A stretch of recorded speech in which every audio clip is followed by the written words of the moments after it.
Good morning, everybody, and happy Thursday morning. Hope everybody's doing well this morning. Looking forward to another edition of the walkthrough here with me, Jamie Hoyle. In the ever evolving format of the walkthrough, I'm going to add some more wrinkles this week as we continue to build a format that hopefully everybody enjoys and gets a lot out of. So, last week we did the inside the numbers on the walkthrough, and we're going to continue that. But we have a couple of new segments as well. So we're going to start here by reviewing last week's numbers, seeing how the Chargers did, how that affected the game. And then from there, we'll move into a small recap of last week's game. Not really a recap of the game, more of a review of some of my favorite plays of the game. And this week it's gonna wind up being uh, pretty much all Justin Herbert. I've got 4 plays that I'm going to highlight. We're going to talk about um, the route combinations and what was going on the field and what Justin saw and the throws and the decisions that he made. So we can kind of highlight some of the things that he did so well on Sunday night against the Bengals. After that, we're going to go into the numbers for this week against the Ravens. Another huge primetime matchup. Another opportunity for the Chargers to show, on a national stage that they're for real, that they are a playoff contender and they can beat good football teams. Last week certainly wasn't without hiccups, but they got it done. And that's all that matters at the end of the day. They beat a team that a lot of people thought they would lose to.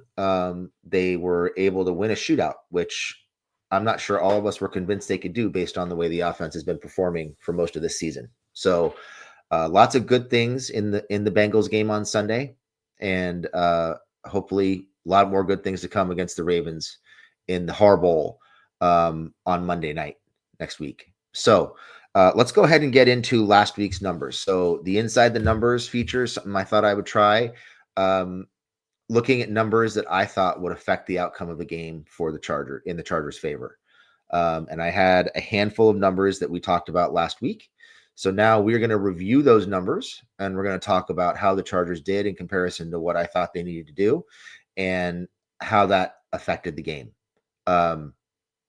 So the numbers that I had last week that I thought were important for the Chargers were 45, 9, 27, 35, and 3.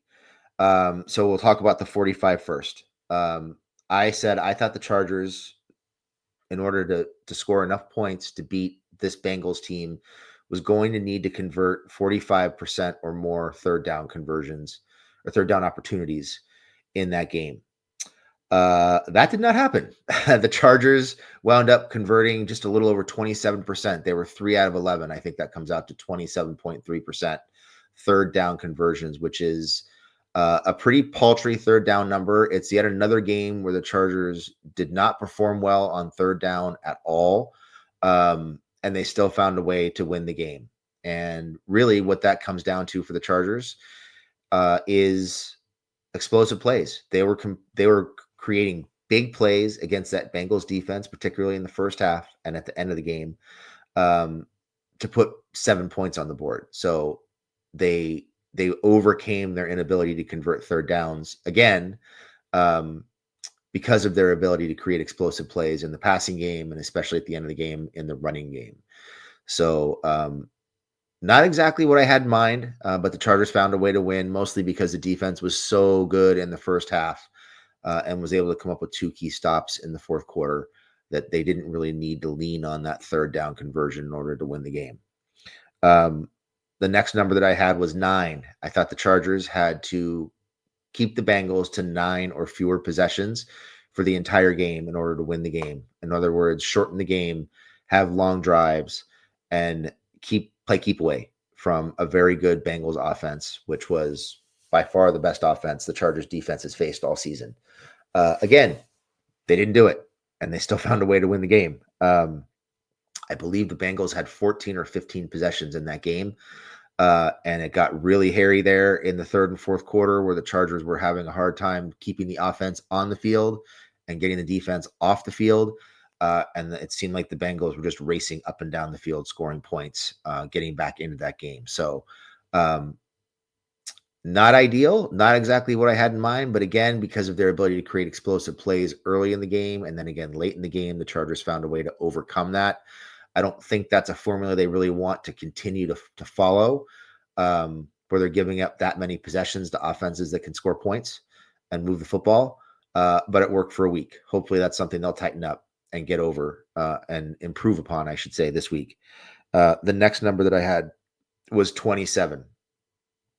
I thought the Chargers needed to score 27 or more points in order to beat the Bengals. This is one number they hit. They wound up scoring 34 with that touchdown at the end of the game. And obviously, they were sitting on 27 for a healthy chunk of that second half. So they hit that number and they come out on top. So that's one number that I hit on. The next number that I had was 35. And that to me was I thought the Chargers needed to possess the ball for 35 or more minutes. Again, long, time consuming drives ending in touchdowns, playing keep away from a very good Bengals offense. That did not happen. I believe the Chargers wound up possessing the ball for about 25 minutes in that game, mostly because they could not move the ball for the majority of the second half. That is not a formula for consistent success, although they have been able to do that consistently this year.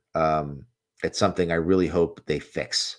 They've been hovering right around 29 or 30 minutes in terms of times of possession for the season. I think that number needs to tick up, particularly as they get into the playoffs against better teams and better offenses. This is an offense that's going to have to be able to sustain drives in the second half, put points on the board in the second half, um, and they're just going to have to be able to control the clock. It's what they're built to do. They just, or at least it's what they want to do. I don't know if they're necessarily built to do it right now. I think it's where they're headed and where they want to be in the next couple of years.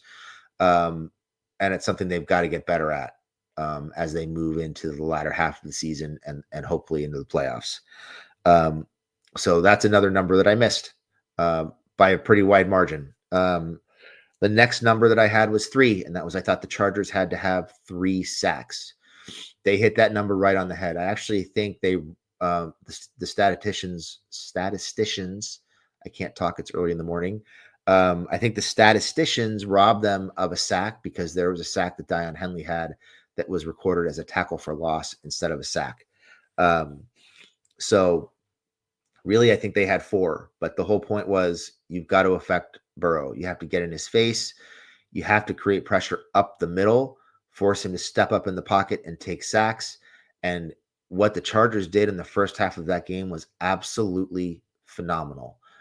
They had Burrow watching the pass rush. He was not trusting his offensive line. He was holding the ball. There were plays where he kind of pulled the ball down and just waited to get sacked. He looked like a deer in the headlights for pretty much the entire first half once they got past those first 2 possessions. And the plan that Jesse Minter had, rushing 5, having the 5th be a spy, was perfect. They were able to keep him in the pocket and kind of pin him down until the pass rush got there. And they were all over him throughout the first half. It dwindled a little bit in the second half, mostly because I think they were exhausted, the pass rushers. But great job of Jesse Minter of getting after and affecting and getting Joe Burrow on the ground. So that's the numbers review from last week. Not quite what I had in mind. Not quite what I pictured in my head when I put the numbers together. But hey, it's a win. It's a primetime win over a team that most people thought were going to boat race the Chargers, I think, at least most quote unquote experts. And another game where they proved the experts wrong. So that brings us on to our next segment. And the next segment on today's show is basically just in time. These are the 4 plays that I really loved watching, and there were more pass plays from Justin, decisions, throws, things like that stood out. But these were the ones in the first half that really got the offense rolling and helped build that early lead. So the first one that I'm going to show is a play between Justin and Lad McConkey that kind of helped jumpstart their first scoring drive. So Chargers have the ball basically on the 50-yard line. The Bengals have 10 men in the box. They're basically showing a zero blitz here. As we start the play, you can see the Bengals drop into what basically looks like they're playing cover one. You've got one deep safety. Pretty much all of the Chargers receivers are being covered in man coverage by Bengals defenders.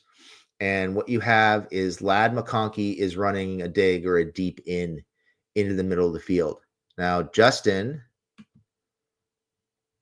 starts out in the pocket, and he can feel just a little bit of heat, although the protection's pretty good. You can see pretty clean pocket right here. But Justin decides he's going to buy some time. So Justin rolls out to his right after scanning the field. Nobody's open. Justin rolls out to his right.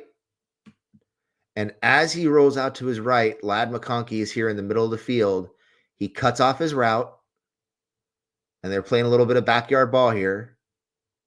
Cuts off his route, breaks back to the right, and gives Justin a nice, easy target. So we'll go ahead and watch that again.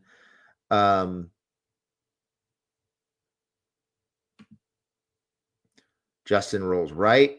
Ladd's in the middle of the field. He doubles back. This is not a double move. He sees his quarterback in trouble. Reverses field, works back against the grain of the defense, runs away from his defender, and gives Justin a nice big target at the numbers and takes the ball out of bounds. So a couple things that I think are really important about this play. One, obviously, pass protection. And what you see is here,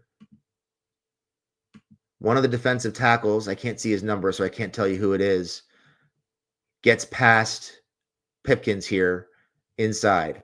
Alt sees it. He peels off of his man, and he comes over and picks this guy off and seals him off. And that allows Justin to get outside of the pocket. He sets his feet. Well, he doesn't set his feet. He throws the ball on the run and hits McConkey. Huge play. It kind of jumpstarts the offense. Really nice job of McConkey. And this is kind of what stands out about Ladd in general. He knows how to get open.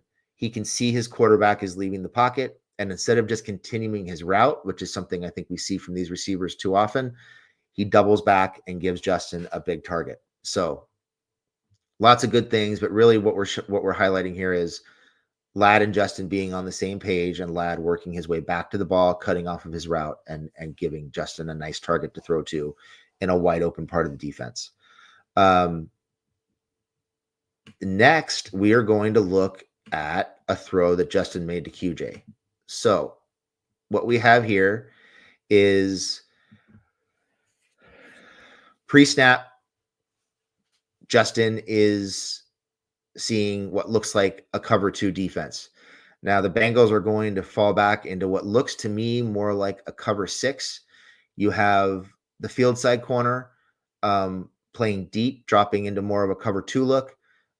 And the near side, the boundary corner, looks like he's more playing the flats. He's not getting the depth that the near side or field side corner is. So you wind up with three deep defenders, essentially, and the linebacker over here on the right, the outside linebacker on the right there, is going to drop underneath the deep out route. So you have that cover two hole on the sideline right between the corner and the linebacker. And what you see is Justin reads it. He puts the ball in a perfect spot right over the linebacker's head. The linebacker had to be furious if he didn't get his hands on this football, but it was a perfect throw. And Justin hits QJ in stride. The ball's out early. He knows where it's going right away, hits him in stride, and gives QJ a chance to try to make a play with the ball after the catch. So let's look at this again. They're going play action. And you can see the corners and the safeties getting depth here. Here's the cover two corner at the top of the screen. So it looks a little bit like they're playing cover three, but it looks to me like they're playing cover six, I believe. Linebacker dropping underneath, and QJ getting depth over the top of the linebacker underneath the corner. and Justin getting the ball out right away and leading QJ outside the numbers right to the sideline. Just a beautiful play. That's one of those throws that you love seeing your young quarterback make. He reads the defense perfectly. He's got time. He sets his feet. The ball is out, and he puts it in a perfect spot, places it right on his wide receiver, and gives him a chance to try to make a play with the ball in his hands after the catch. Just an excellent, excellent throw. The next play that I'm going to show is the first seam route that Justin threw to Will Dissly. So what we have here is Bengals showing what looks like cover 3. Bengals in cover 3. Chargers are in 13 personnel. So 1 running back, 3 tight ends. They have Will Dissly, Tucker Fisk, and Stone Smart on the field at the same time. You're going to have Dissly, who is on the right-hand side. The second man in line there on the right-hand side is going to run straight up the right seam, the near seam. Stone Smart is going to want to run a wheel route out and up the sideline. You're going to have Tucker Fisk, who is the last man on the right side of the line, run a seam, and you're going to have Josh Palmer run an out and up down the sideline. And what you have here, first thing first, is I love this play call. Got a cover 3. There's all kinds of holes in this defense. It looks like Greg Roman knew exactly what they were going to call in terms of coverage. Called a perfect play for it, because what you see is, so as Justin hits the top of his drop, you have Palmer just about to finish his out at about the 24-yard line, and he's going to turn the ball up the field. Fisk running up the right seam is pretty damn open. You have Dissly Fisk running up the left seam. You have Dissly running up the right seam on a seam route. He is less open. You've got the safety over the top. You've got a corner and a linebacker basically bracketing him. And then down at the bottom of the screen, you have Stone Smart running a wheel route. So we're going to let this play continue. And as everybody turns upfield, look at that. Everybody's got space. I actually think, as great of a throw as Herbert makes here to get the ball to Fisk, that he probably picks the most difficult throw to make. You can see the linebackers got good depth. The corner's playing inside leverage. The safety at the top on that right hash is playing outside leverage. Everybody can see where the ball is going, and it looks like Dissly is covered. He is not wide open here. Fisk is more open on the left hash, left seam, and Palmer, with the safety on the far side, playing inside leverage and has his back to the play. Palmer is wide open. This is a walk-in touchdown for Palmer. And then down at the bottom of the screen, you can see Stone Smart. He's turning up with the wheel route.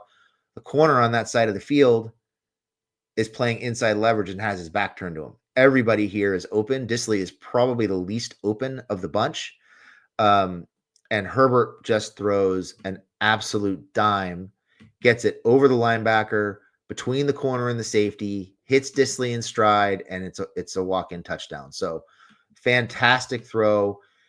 Not as easy as it looked live, certainly not wide open as some people are portraying it to be, but you get a 4-man route here against cover 3. Everybody is basically open. You have 4 options for a big play, if not a touchdown, and Justin just throws an absolute strike right up that right hash and splits 3 defenders to get the ball to Fisk for a 29-yard touchdown. So just a beautiful, beautiful play call. Everybody's spaced brilliantly. They're taking advantage of the leverage the corners and the safeties are playing, and Justin has multiple options. So perfect play call, well executed, great throw, everything all around, great catch, just a beautiful play. And this one is the next play, and my last play might be my favorite. And you'll recognize this. This is QJ's touchdown. So what we have here is the Bengals showing what looks like a cover 3. Now, they either fall back into a cover three and the corners get bunched in the middle of the field and lose track of their jobs, which I think is what happens here, or they're playing a bit of a cover three match.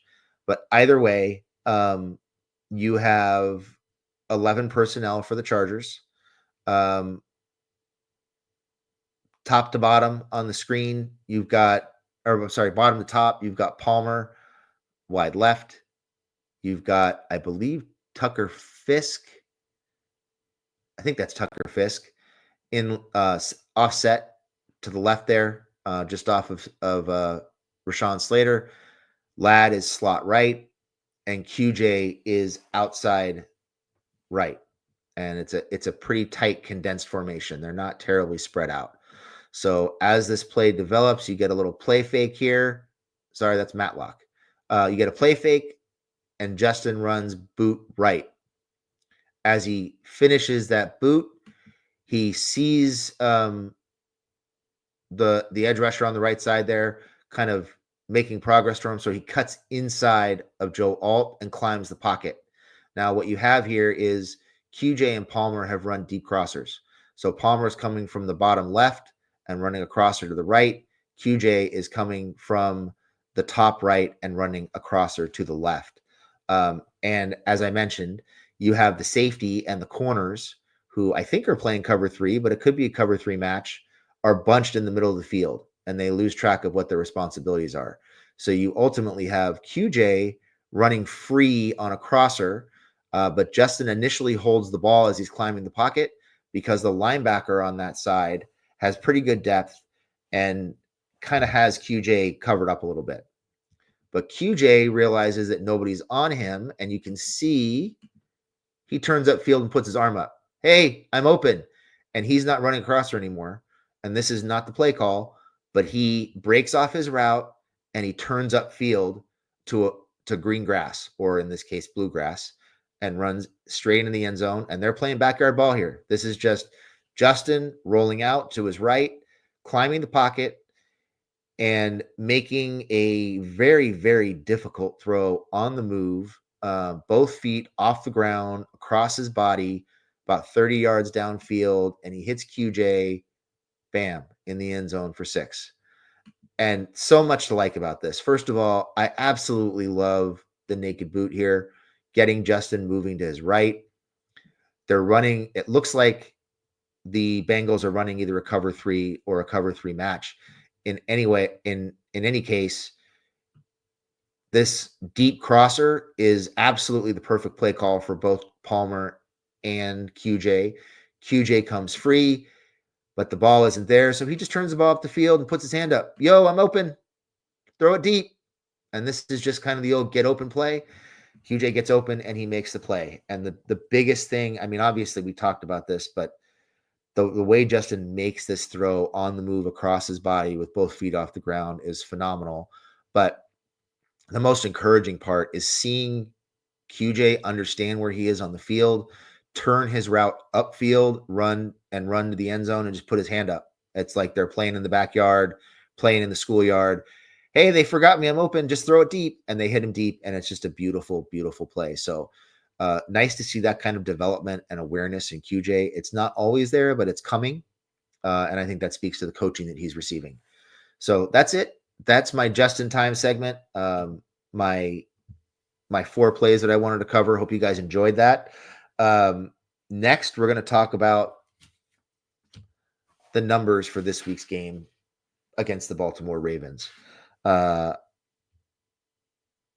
have 7 numbers that I'm going to share with you here. And I think these are all numbers the Chargers have to hit in order to win this game. Hopefully, if they hit at least 4 of them, if not more, they'll be in really, really good shape. So we're going to start on the offensive side of the ball. The Chargers have not been running a whole lot of offensive plays in these games. And I think we know a lot of that is because, 1, they're not converting third downs consistently, and 2, because they're not staying on the field in the second half. The Ravens are running, I believe, somewhere around 62 or 63 plays a game.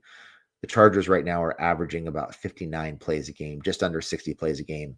I think for this game to be successful for the Chargers, The Chargers need to run a minimum of 65 plays. They need to possess the ball. They need to extend drives. They have to be able to move the ball and score points in the second half. And all that adds up to more plays. So to me, I think they must run a minimum of 65 plays in this game if they expect to win. That means the offense is staying on the field, they're moving the ball and they're scoring points. And obviously, if you move the ball and score points, your defense isn't on the field as much and you're giving yourself a chance to win the game. Um, the next number that I have is 8 for the offense. And that for me is a minimum of 8 explosive plays or plays of 20 yards or more. Um, the Bengals defense is not very good. We think of these guys as um, this physical, tough, grinded out kind of defense, and that's not really the way they've been playing this year. They struggle to get to the quarterback. They don't cover very well. They haven't tackled very well. They've struggled against the run at times. They just have not been very good. I'm sure we'll get their best because the Chargers always seem to get the other team's best, just like they did with the Bengals and the Cardinals and some other teams that we thought might struggle with them defensively. At some point, they step up and they play some good football. So I think we need to see a minimum of 8 explosive plays so that the Chargers are getting the ball down the field, getting chunk plays, and setting themselves up for easy scoring drives. Um, and the final number for the Chargers offense is 30. I think the Chargers need to score a minimum of 30 points to win this game. This Ravens, as bad as the Ravens defense is, the Ravens offense is phenomenal.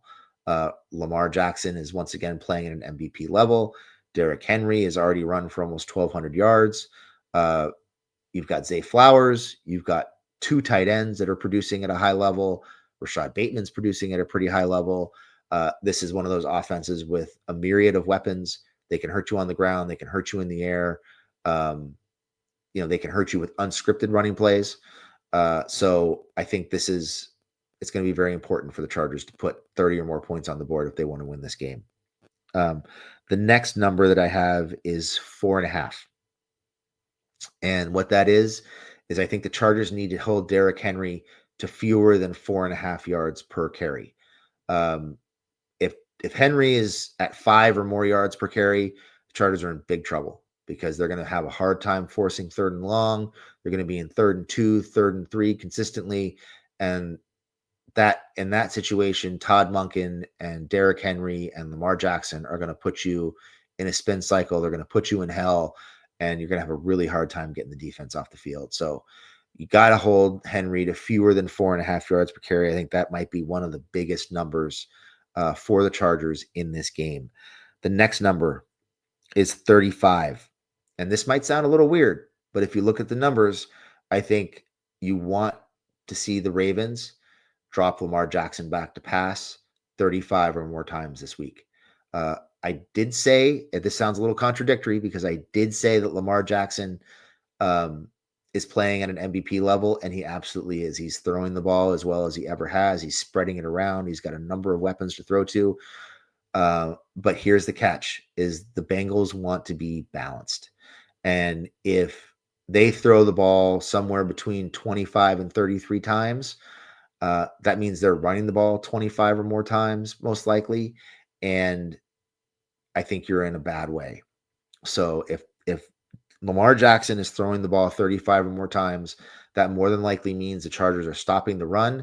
They probably have a lead, and you're forcing Lamar to will the team back in the passing game. And I think that's going to give the Chargers pass rush an opportunity to get some sacks and maybe create some turnovers. And that brings me to my next point, which is 2. The next number is 2, and that is, I think if the Chargers want to win this game, they're going to have to win the turnover battle, and I think they're going to have a minimum of 2 turnovers. They're going to have to find a way to get a couple of short fields, particularly in the second half, to make things easier for them to put points on the board. So 2 turnovers, I think, is going to be a very, very big deal. And the last number is 6. And that is because I think the Chargers need to keep the Bengals in 3rd and 6 or longer on a consistent basis in this game. Get them in 3rd and long. Take away the first option. Make Lamar stand in the pocket and read the field. Come after him with 5 rushers. Have a spy. Bring that spy late. Keep him in the pocket. Don't let him escape. Be disciplined in your pass rush. And I think the Chargers have a chance to win this game. So that's it. I'm picking the Chargers to win this game. I believe the Chargers win it. I think their defense will come up with enough plays to win it. And I just love the way the offense is playing right now. For the most part, I think Greg Roman, his offensive play calling is improving. I think the execution, for the most part, is improving. The spacing is improving. I think this offense is going to put some points on the board on Monday Night Football. And it's just going to come down to, can they stop the Ravens offense? So anyway, that's it. Those are my numbers. Chargers have to run 65 plays. They've got to have at least 8 explosive plays on offense and score at least 30 points. On the defensive side, you have to keep Derrick Henry to fewer than 4.5 yards per carry. You have to force Lamar to throw the ball 35 or more times. The Chargers defense has got to force at least 2 turnovers, and you want to be in 3rd and 6 or longer consistently to be able to stop this offense. So that's it. Thank you all. I really appreciate everybody tuning in. Please remember to like, follow, subscribe, all that good stuff. If you're not already there, please come join us in the Discord for all the conversations going on there. And keep your eyes out because we will have our mailbag show Friday afternoon. So thank you, everybody. Have a great Thursday, and we'll see you Friday for the mailbag show.